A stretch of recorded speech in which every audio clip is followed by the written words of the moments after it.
Good morning. I have a few minutes this morning to play around, so I figured I would run through a little bit of Joshua Martinez's bullshit to show you just how full of bullshit Joshua Martinez is. Oh, you're making it out, Hobbit. You're just so negative. He's full of bullshit, so I'm going to call him out for bullshit. This is the same video. A man stands up for his human right to travel. Human right, human right.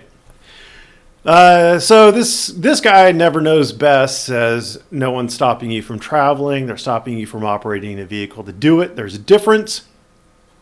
Furthermore, the right to travel freely refers to being able to cross state lines without a border check, not a right to drive. And never knows best is correct. It is the right to interstate travel, to be able to relocate from state to state, all that fun stuff. So we're just going to look at Joshua Martinez's replies. He says, stopping me from operating a piece of property which I acquired with my labor is a human right. I think what he means to say is stopping me from operating a vehicle which I acquired with my human labor is a violation of my human rights. But who's going to enforce that? Again, human right, schmuman right, it's not a right. Article 4, Section 4 of the Constitution says we're a republic. No, it doesn't really. It says that the states are guaranteed to be republics. Oops. Spelling counts. Article 4, Section 4 says the United States shall guarantee to every state in the Union a republican form of government, and shall protect them against invasion and on application of the legislature or of the executive when the legislature cannot be convened against domestic violence.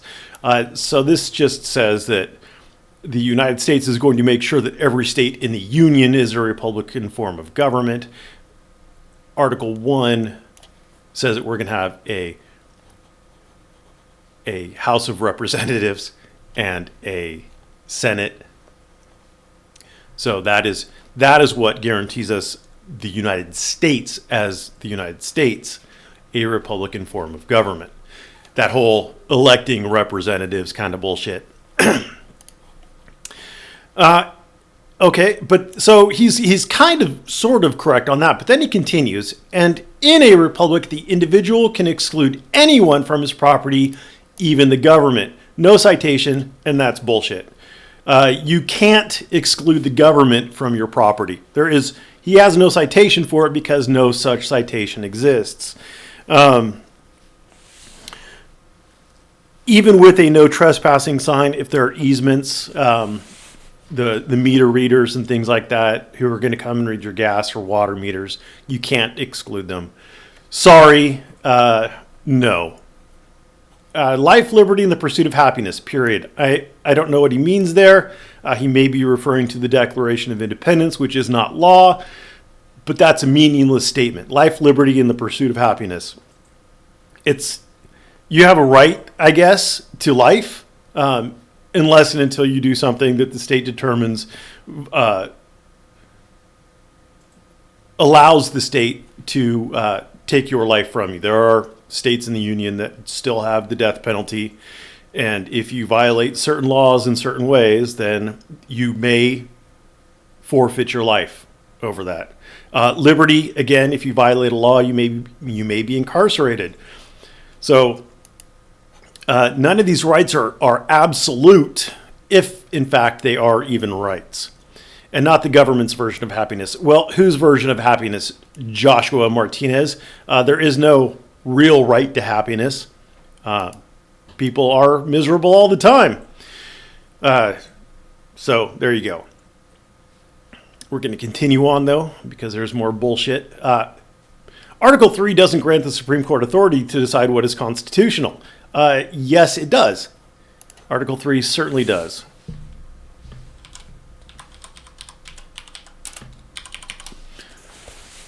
The judicial power of the United States shall be vested in one Supreme Court. That invests within the court the power to determine what is or isn't constitutional. and to interpret the Constitution, because that's the judicial power. Marbury versus Madison, one of the earliest cases under the Constitution, because you got to remember the Constitution was ratified in 1789 or somewhere around there. And this is 14 years later. Marbury versus Madison, one of the first cases you learn in constitutional law. It is emphatically the province and duty of the judicial department to say what the law is. Those who apply the rule to particular cases must, of necessity, expound and interpret that rule. If two laws conflict with each other, the courts must decide on the operation of each. So if a law be in opposition to the Constitution, if both the law and the Constitution apply to a particular case, so the court must decide that case conformably to the law, disregarding the Constitution, or conformably to the Constitution, disregarding the law, the court must determine which of these conflicting rules governs the case. This is the very essence of judicial duty. If, then, the courts are to regard the Constitution, and the Constitution is superior to any ordinary act of the legislature, the Constitution, and not such ordinary act, must govern the case. Blah, blah, blah. The judicial power of the United States is extended to all cases arising under the Constitution. Could it be the intention of those who gave this power to say that in using it, the Constitution cannot be looked into, that a case arising under the Constitution should be decided without examining the instrument under which it arises? That is too extravagant to be maintained. They have to be able to look at the Constitution. They have to be able to interpret what the Constitution says. In some cases, then, the Constitution must be looked into by the judges, and if they can open it at all, what part of it are they forbidden to read or to obey, etc. And then he goes into various examples of where the courts have had to already, by 1803, interpret the Constitution. So there you go. Because the judicial power of the United States is vested in the Supreme Court, and because the Constitution is a law, essentially, then the courts have to interpret it. Article 3 just says courts exist. No, it doesn't. I don't know what Constitution you're reading, period. Well, the Constitution is not just the Constitution. The Constitution is also to be interpreted by the courts.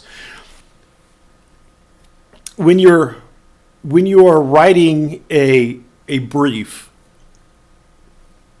if you are going to put in a table of contents in that brief, like with an appellate brief, the order in which you list cases, or in which you cite to authority, is first you cite to case law, because case law interprets all of the statutes and constitutions. And then you cite to the constitutions, and then you cite to the statutes, and then you cite on to other learned treatises and things like that. It's the interpretation of the Constitution that is more important than the words as written. Because if you look at the words as written, you know, the rights to freedom of speech, freedom of the press, and freedom of religion shall not be infringed, except we know that they are, because they overlap on certain things. You know, it's my religion to rape children. It's my religion to commit human sacrifice. Well, guess what, kids? You don't get to do that in these here United States of America, even though you're guaranteed the right to freedom of religion, and even though it shall not be infringed, or your right to bear arms shall not be infringed. Oh, wait, you're going to jail? You lose your right to bear arms. That's an infringement. So you have to look to case law first. And I have to say that it is hubris to suggest that Joshua Martinez gets to interpret the Constitution. Joshua Martinez is trying to insert his own interpretation of the Constitution over the Supreme Court. Now, Joshua Martinez is not listed at all in the Constitution. It doesn't say the judicial power of the United States shall be vested in one Joshua Martinez. It says it shall be vested in one Supreme Court. So the Supreme Court has the authority under the Constitution to interpret the Constitution. He says you really have to read the Federalist and Anti-Federalist papers to understand what our founders intended for our republic. It's not what our founders intended for our republic. It is what the law says and how the courts have interpreted it. The founders are dead. We can't ask them. And the founders can't have anticipated all of the various nuances that exist. And so looking to them, you'd have to interpret the Federalist Papers, to interpret the Constitution, to interpret what's happening now, and that doesn't work. So the way our government works, the Constitution doesn't say refer to the Federalist Papers or refer to the Anti-Federalist Papers. It says this is the operating blueprint for our country. The Supreme Court interprets it. If you want to change the Constitution, because the Constitution can and has changed. So, I mean, the founders didn't want the senators to be elected. Article 1, Section 3, I think. There you go. That's what the founders intended. They intended senators to be chosen by the legislatures of each state. And then I don't remember exactly which amendment. I think it's somewhere around the 20-somethingth amendment. Mm-hmm.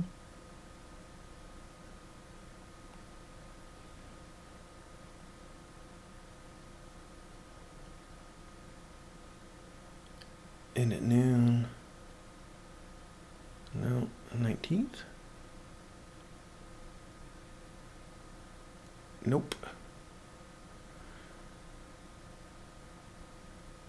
There we go. So it's the 17th Amendment. This changed the vision of the founders. So it's not the vision of the founders that is important. It is the Constitution itself that's important. And they loathe the idea of allowing any government branch to decide what is constitutional and what isn't, considering the government they fought off. That's you projecting. They included it. Marbury versus Madison. If the name Madison rings a bell, that's James Mother Flippin' Madison. These guys, the Supreme Court justices, they were alive. Justice Marshall, Chief Justice Marshall, he was alive when the Constitution was ratified. I mean, I think that James Madison and Justice Marshall understood better than Joshua Martinez what they decided to do.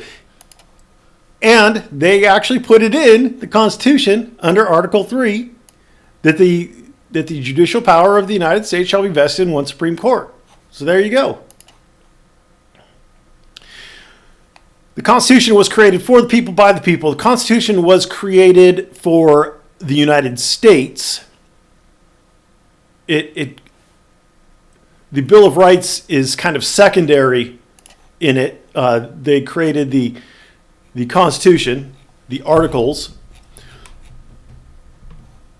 and then they created the amendments. So it was created for the United States by the representatives from the states. It was created for the United States by representatives from the states. He says, we decide what is constitutional and what isn't. How do we decide what is constitutional? I hate to break this to you, Joshua Martinez, but we don't. If we as a people vote to create some law, then it is the courts that will determine whether or not that law is constitutional. Oh, it's time for me to get up.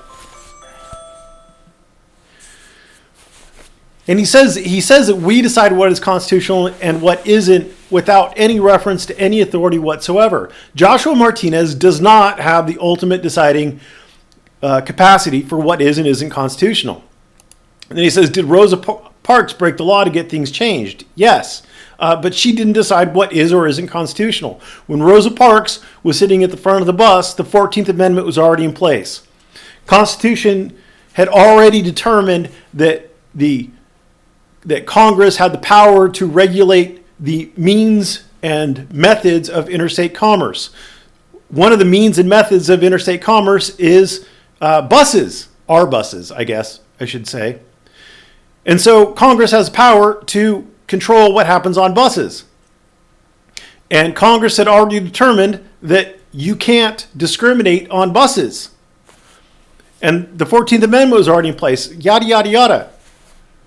So Rosa Parks broke the law to get the law in front of judges who decided that the laws were unconstitutional.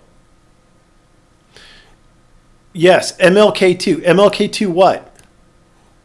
I don't know what you're saying there. MLK2. Did MLK... Again, Martin Luther King was already operating at a time when the 14th Amendment already protected the equal rights of people.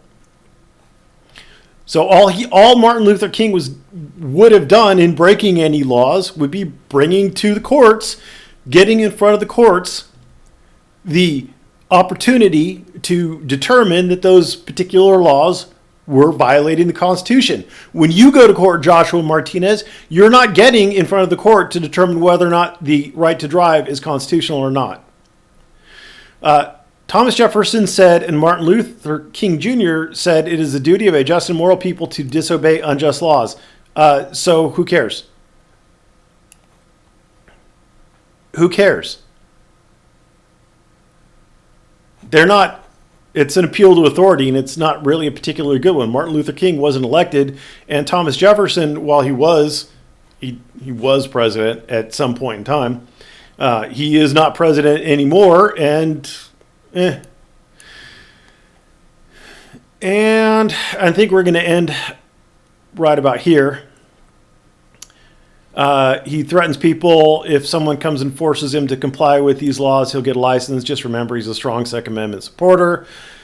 And many people oppose it. They'll continue to travel without a license in their cars. And you'll continue to be pissed off about things that don't harm you directly. He knows how he had to throw directly in there. It doesn't harm you directly. You're all taking this personal, like I'm taking something from you or hurting you. Well, yeah, I mean, there's a reason why the states require vehicles to be licensed and people to be licensed. It's because the state has a vested interest in the safety of the people, the general police powers of the states, to make sure that people are capable of operating the vehicle safely. Because you're driving a couple thousand pounds of steel down the road. If you hit someone, you can hurt them. And so it minimizes that threat by requiring people to have licenses and requiring their cars to be in good working shape. Hence the registration. But let's end this with just really cutting to the heart of his bullshit. This is Miller v. Reed. This is Ninth Circuit. He does his bullshit in Las Vegas, which is Ninth Circuit. This is Ninth Circuit. This guy brought a suit. He contends the DMV violated his fundamental right to interstate travel by depriving him of the use of his primary means of travel, driving an automobile. He provides no precedent supporting his contention that, absent the lack of due process, denial of a driver's license is tantamount to a denial of a constitutional right. The Supreme Court has recognized a fundamental right to interstate travel. Burdens placed on travel generally, such as gasoline taxes or minor burdens impacting interstate travel, such as toll roads, do not constitute a violation of that right. Miller does not allege that the primary objective of California Vehicle Code Section 1653.5 is to impede interstate travel, or that 1653.5's regulation of driver's licensing treats interstate travelers different from intrastate travelers. Instead, because Miller cannot legally drive a car unless his driver's license is renewed, he argues he has been deprived of an essential mode of transportation, emphasizing the importance of automobiles in modern society. Miller contends that his right to interstate travel encompasses a fundamental right to drive a car. We have previously held that burdens on a single mode of transportation do not implicate a right to interstate travel. See Monarch Travel Services Incorporated versus Associated Cultural Clubs Incorporated. A rich man can choose to drive a limousine. A poor man may have to walk. The poor man's lack of choice in his mode of travel may be unfortunate, but is not unconstitutional, etc. The arguments, or the plaintiff's argument, that the right to operate a motor vehicle is fundamental because of its relation to the fundamental right of interstate travel is utterly frivolous. The plaintiff is not being prevented from traveling interstate by public transportation, by common carrier, or in a motor vehicle driven by someone with a license to drive it. What is at issue here is not his right to interstate travel, but his right to operate a motor vehicle on the public highways, and we have no hesitation in holding that this is not a fundamental right. Miller does not have a fundamental right to drive. In Dixon v. Love, the Supreme Court held that a state could summarily suspend or revoke a license of a motorist who had been repeatedly convicted of traffic offenses with due process satisfied by a full administrative hearing available only after the suspension or revocation had taken place. The court conspicuously did not afford a possession of a driver's license the weight of a fundamental right. In sum, Miller does not have a fundamental right to drive a motor vehicle, and the DMV did not unconstitutionally impede his right to interstate travel by denying him a driver's license. So there you go. You do not have a right to drive a motor vehicle. You don't. In the Ninth Circuit, you don't. I'm sure in other circuits you don't either, but that wasn't in front of me today. He makes a lot of hay out of having received